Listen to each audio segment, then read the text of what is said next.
Hello, everyone. This is the second recording for the DAO345 Business Design Competition. We might need to extend the deadline, but as you will see today, the website is now live. Which is amazing. I'm really happy about that. And then today we are going to have a session about an example of biology-inspired models and what that actually means. The title for today is The Fish Schools in Gone Fishing Strategy for DAOs. So this one is, can we learn from biology and from nature and get our inspiration to design better systems? This is the entire goal of the business design competition. We are hoping to make it fun for everyone and also to get some new ideas into the space and to encourage collaboration between Web3 generally and scientists. As you will be seeing on our website, we do have a separate page for the business design competition, and there you can actually submit your project. The website is still a bit of a work in progress, but it does function, and you will find the essential details in there. And then stay tuned because we may extend or have some updates. Right now, the deadline for the submission of the project is the 17th of April. If that should change, we will announce it as well. And today's topic is about learning from biology aggregation models. So in particular, today we're speaking about fish. So fish have two aggregation models that are well known and well studied. The schooling, which means the fish are moving in unison as if they were one big organisms in multiple parts, and the shoaling, the fish that are socializing or hanging out in loose groups in the same place. It's multi-species, and generally it's like around coral reefs or other sources of food. So a place that is safe for them and where they find something that nourishes them. So we will be talking about these two different models and how they would impact DAOs, for example. So the interesting thing and what I wanted to talk about is the ability to do both and move fluidly from one mode of aggregation to another. So if we wanted to explore this for DAOs, we would assume that humans are more intelligent, right? So let's learn something from fish. The gist of it is that a school of fish is going somewhere. So when they are in school fish mode, they are always going somewhere, right? They have mission coherence. So alignment for DAOs, alignment on values and mission is key. And then the movement together improves the hydrodynamics for fish, for each individual, making it easier for them to move, conserving energy. So it's very like a young energy vibe, like moving faster together and being carried by the general movement of the fish school. It allows them to conserve resources and conserve energy and sort of get together faster somewhere that it's aligned with, well, for a DAO, it's aligned for their mission and values, right? Which implies this exploration of mission and values that are actually critically important. In the other mode, it's the shoaling. If they stop to feed, they become a shoal. So they like relax connectedness. So for DAOs, it means that self-interest and sovereign self cannot be lost. So shoal aggregation models allow individuals to retain connection without compromising self. This can be likened to a yin energy vibe. So we need both. I think the moral of this dynamic is that we both need to move coherently together somewhere that we want to go to, and we need to sort of like relax, nurture ourselves, and remain connected at the same time. So for DAOs more specifically, like pushing this a little bit further, what are some of the lessons to be learned from fish? So we can alternate between action time and rest and recharge time. Action time in DAO starts with determining values, mission, and alignment. So we do an inventory. It's like, okay, so who we are, where do we want to go, what are the top values? And then we plan massive coordinated action. So a good example for this is the Constitution DAO mobilization. So this is similar to a call to arms, right? It's like we're moving in a certain direction and we're moving together. This cannot be done for long periods of time. So short bursts, moving fast towards mission, and then stopping and then reassessing a little bit. This would be ideal. And then fish schools stay together through vision and communication. So those are the two key points that DAOs need to maintain, maintaining their core vision and then maintaining good communication inside the DAO, which is often not the case. So how do fish schools work? They are amazing because there's no leader actually. So schools come together on their own and they're self-organizing. And the secret to their cohesion is that a school doesn't actually need to act together. And I think this is wisdom which DAOs could greatly benefit from. In a fish school, every individual only needs to coordinate with nearby individuals. So let me say this again. In a fish school, every individual only needs to coordinate with nearby individuals. One fish turns, then the neighbor's turn, then their neighbor's turn, all in the blink of an eye. So a massive coordinated school is thousands of individual movements that make one overarching movement. And how do they actually do this? Is that each fish coordinates with its own neighbors through a combination of visual contact, so vision. In our DAO terms, this is vision.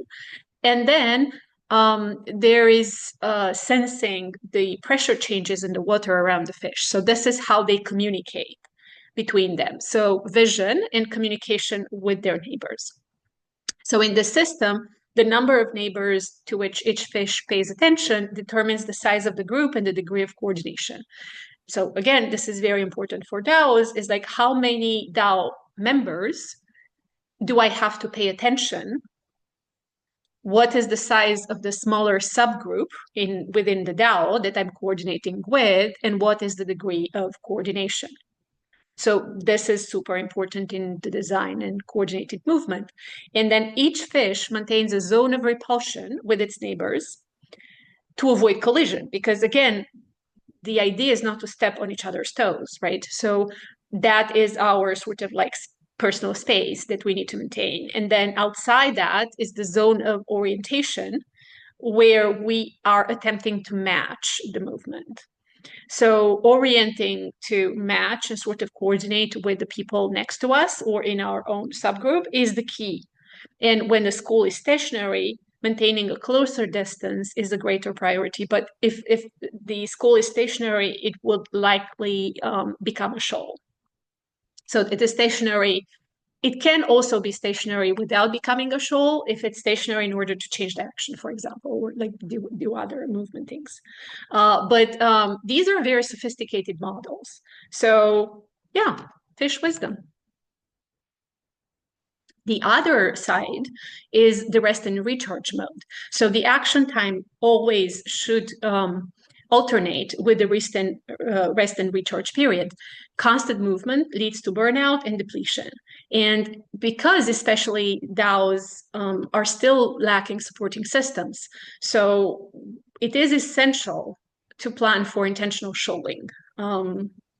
I might have invented this term, intentional shoaling.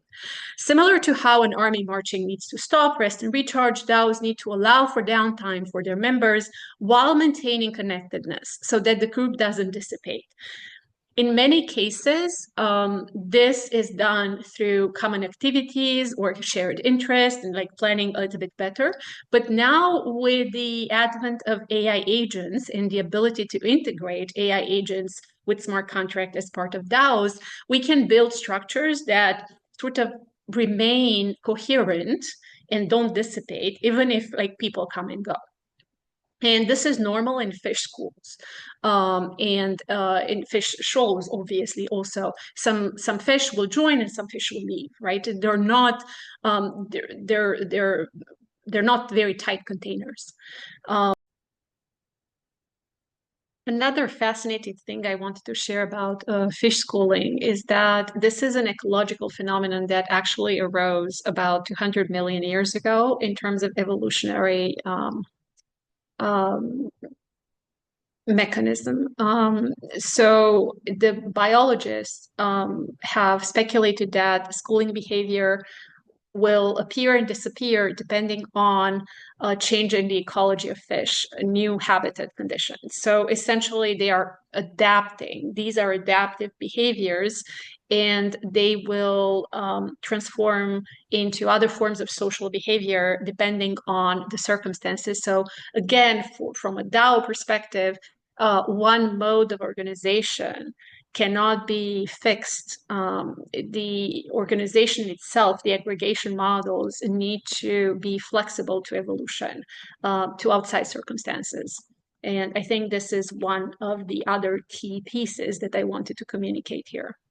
I wanted to go more in detail regarding the articles that are studying animal aggregation models and biologists that specifically have studied fish schools, because there's more interesting correlations there.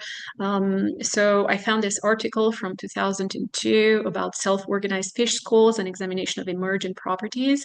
So there is a lot of content in biology fields that talks about the emergent properties of complex dynamic systems. So these articles are very interesting for us for DAOs. This is what the biology-inspired competition is all about also.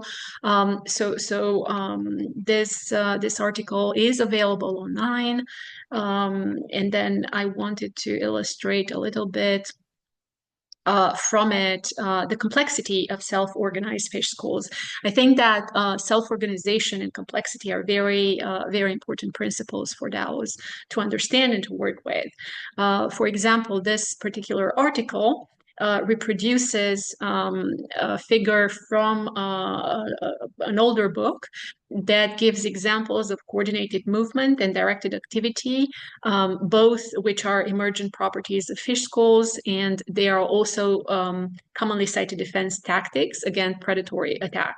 So, for example, there is flash expansion, cruise, forming into a ball, avoid movement, herd movement, join, like when two fish schools come together, confusion zone. That is very interesting. Vacuole movement, a split, an hourglass figure. So all these patterns, cruise, all these patterns are biology-inspired patterns that DAOs can actually replicate.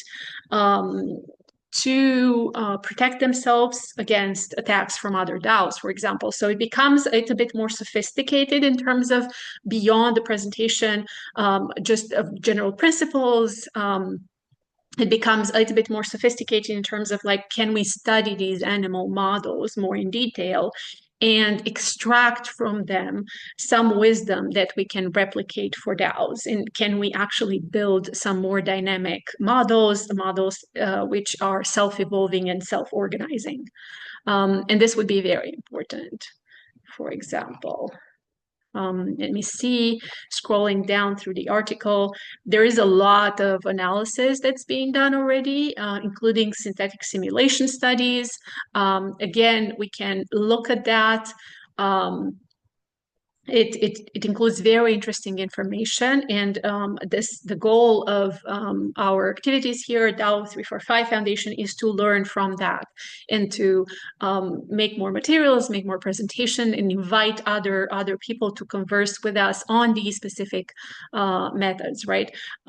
These analysis, these studies that have been done by biologists are very useful because we can actually borrow some of that, some of those structures, some of those simulations, some of those findings, and test them for human aggregation models as well.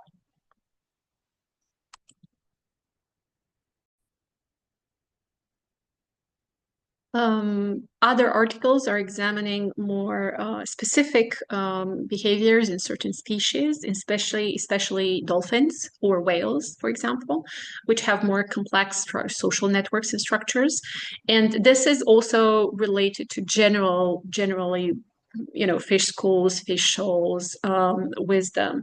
Um, for example, in terms of the whale social networks, what has been observed that there are densely connected population level social networks and then rapid fission fusion dynamics.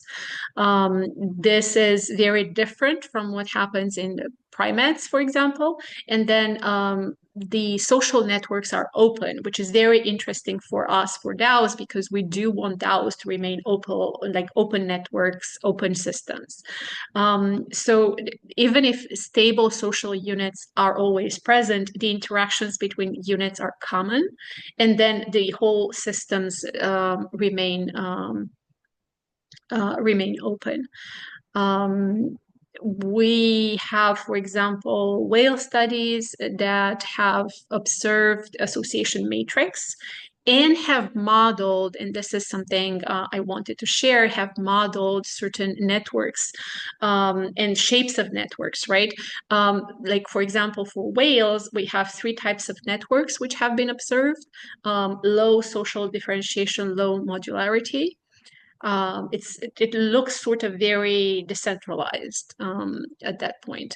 Under B, we are seeing high social differentiation, low modularity.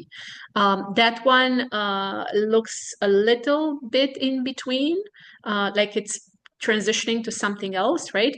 And then we have the third one is the high social differentiation, high modularity, which actually looks like a polycentric model. So for us, we can identify these patterns, study them, and then see how we can apply that for DAO dynamics as well. The studies that I have found particularly, so there is the one that I shared is the study published in July 2021 that also includes a very large literature review. Like, of course, like we don't actually have an interest in diving too deep into the biology, but we do have an interest in extracting from the biology things that we can experiment with in terms of biology inspired DAO aggregation models and for the purposes of our business design competition. So I wanted to flag this. And also there are more complex models. So as you can see, we have another figure here that actually compares these models over time. So very interesting, again, to see these patterns evolve depending on the species. Like there are three different species that have been mapped out, and then there are variations. So of course, we already noted that and signaled that it's like not everybody works under the same patterns. And also we do need to account for that sort of self-organization that makes a DAO more likely to evolve and to be a dynamic entity that will be able to respond to its environment in an appropriate fashion, right? What is also very interesting in terms of these studies is that they also cover aspects of social network structures. So beyond the structure in terms of like how does the fabric look like, they also focus on individuals' positions within the network. So in a social network analysis perspective, they will look at how well connected or embedded individuals are in a social system, either directly or indirectly, and measure those patterns, right, specifically, and then measure how those positions within the broader network are correlated to certain individual behaviors. Again, this is very important because social network centrality is often a key driver of individual fitness in the social network context, right? So this is true for animals. It's been studied. Like I'm sort of scrolling through this study on whales published in July 2021. These are very interesting aspects to be considering in DAOs as well, right? Again, social learning, the group-specific behavioral traditions that emerge from that. So DAO culture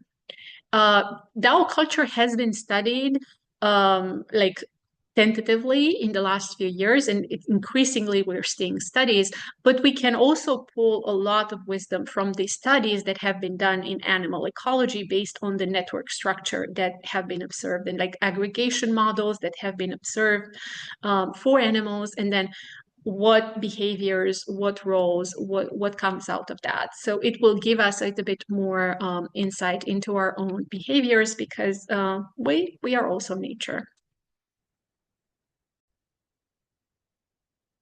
Another article I wanted to share, it's actually a presentation from Craig Tovey from Georgia Tech. And essentially, there were separate findings regarding the fish school structure and the smaller group hierarchies in a fish school.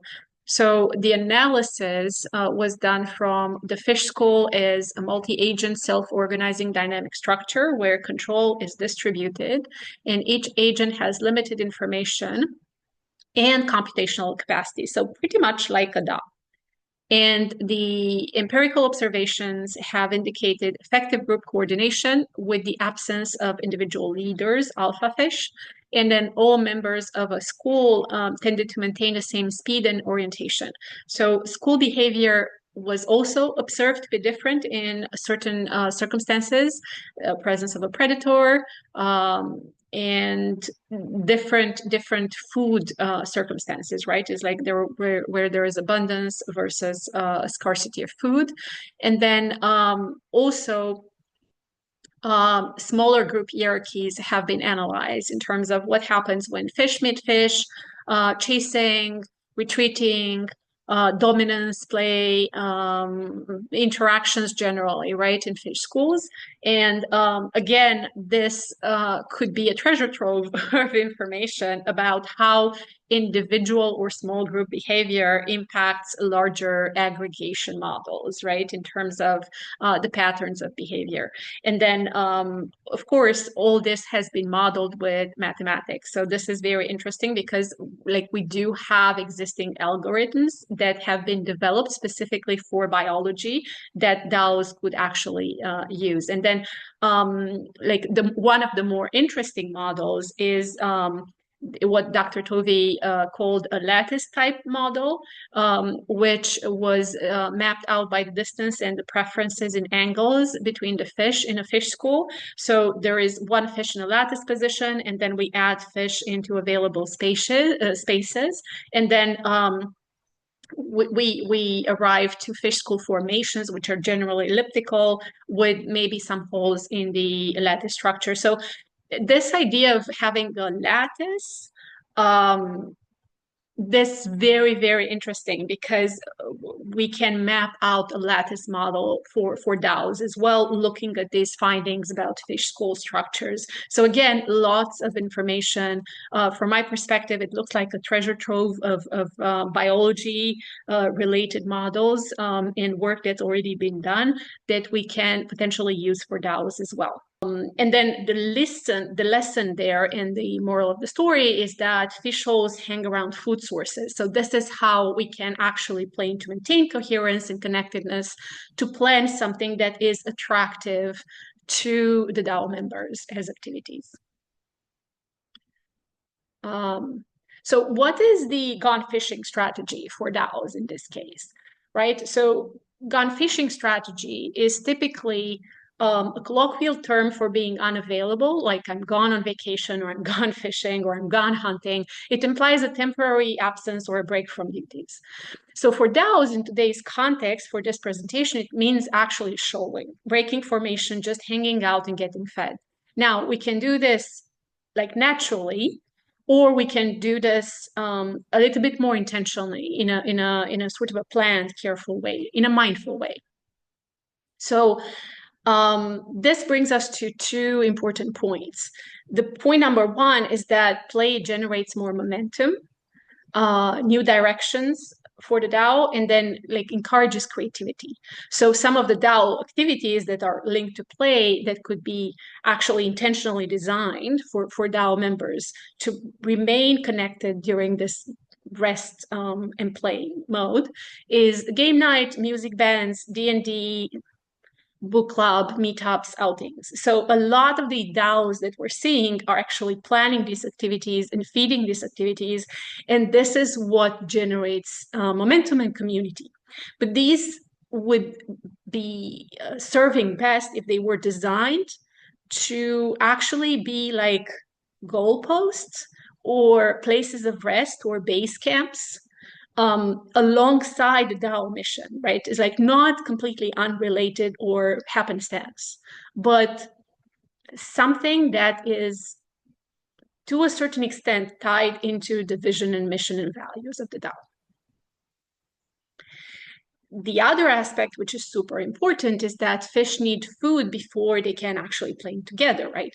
The DAO activities in this aspect can include learning, certification, bounties, grants, support, onboarding, insurance. So like, how does the DAO feed its own members? Like, this is very important.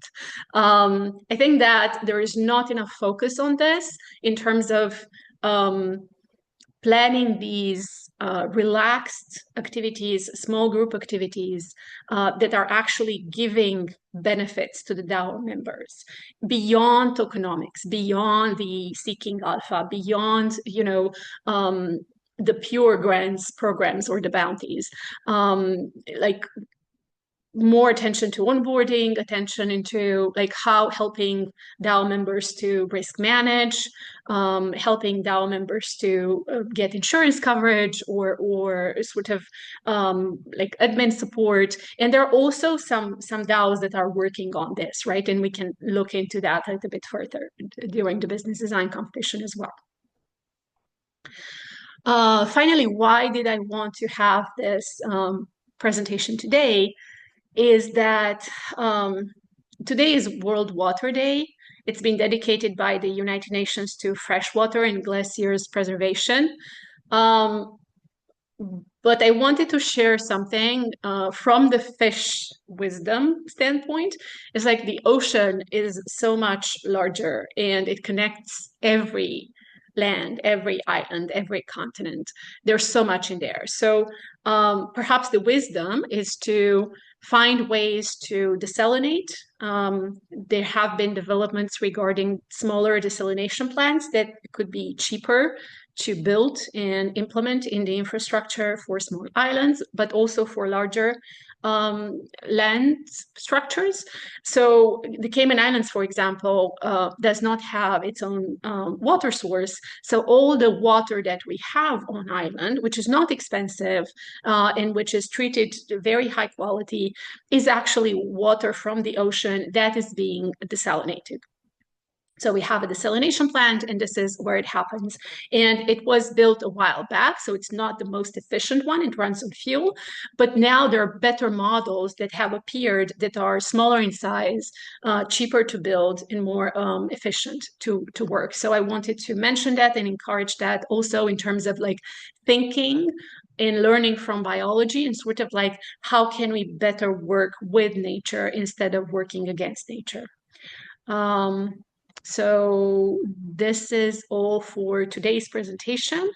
I wanted to thank you for watching and invite you to apply for the business design competition. So again, go look at the website, go ask for questions, watch the videos on the YouTube channel, and then hopefully apply with your own biology-inspired DAO aggregation model.